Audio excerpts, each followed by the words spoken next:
This is Inside Indiana Business Radio for Tuesday, September 24th, 2024. I'm Marek Mazurek. Residents in New Haven have a lot of concerns about a new casino potentially moving into the small town just east of Fort Wayne. At a public meeting on Monday, residents like Linda Hathaway voiced their concerns to executives with Full House Resorts that a casino would bring in more gambling addiction, crime, and traffic. I'm opposed to a casino in Allen County, especially where it's going to be at, because it is very close to residential areas. It is going to be a traffic nightmare. The other reason that I'm really opposed to this is gambling really is not an acceptable thing. And yes, people have the choice about whether they are gambling or not, but they also have a choice about drug addiction. And once they get started with that, it's a problem for the community.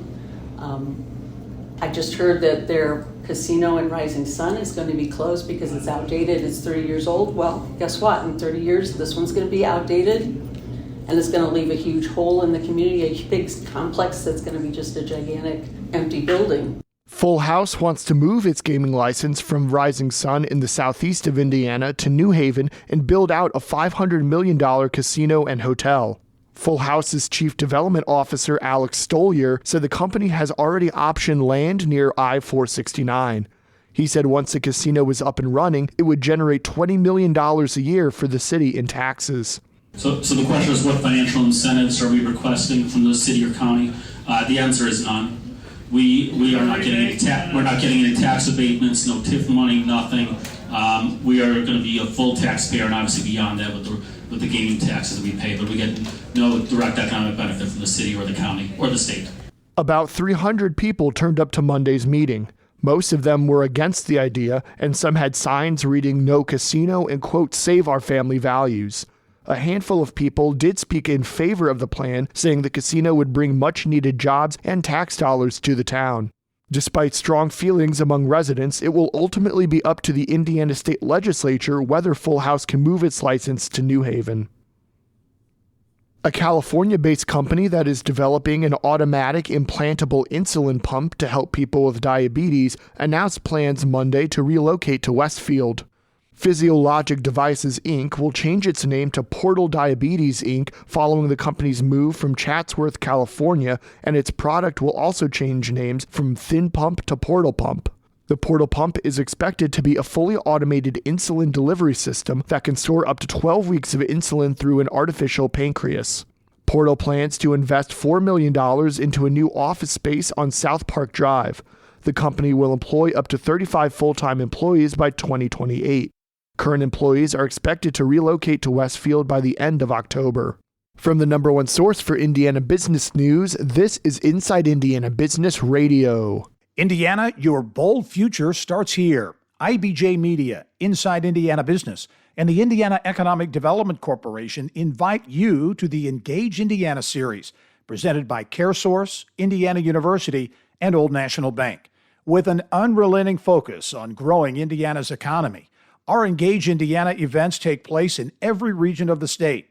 Discover when we'll be in your area at ibj.com/engage. A biotech company founded by a Purdue University chemistry professor has completed a $10.25 million Series A round of funding to further study its new influenza treatment that has shown rapid results. West Lafayette-based Eridiver plans to conduct a Phase 2A challenge study of its EV25 influenza treatment, the university said Monday. EV25 was built on a drug platform technology created by Eridiver co-founder and Purdue chemistry professor Philip Lowe. Eridiver received $10.8 million in previous funding rounds, along with $1 million from the National Science Foundation. Eridiver currently employs 10 people.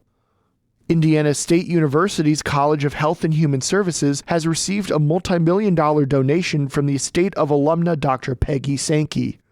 The gift will support the purchase of new medical equipment for students within the college's School of Nursing. A specific dollar figure was not provided at the request of Sankey's estate. Sankey graduated from ISU in 1961 and practiced as a contract pathologist and hospitalist, as well as a primary care physician in Park, Vermilion, and Vigo counties during her career. Sankey continued to practice medicine in Park County until her death last December.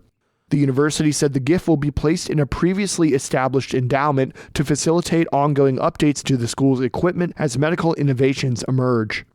And 16 schools in 11 Indiana counties are being recognized as 2024 National Blue Ribbon Schools, the Indiana Department of Education announced Tuesday. The designation is awarded by the U.S. Department of Education to, quote, high-performing schools and schools that are making great strides in closing achievement gaps.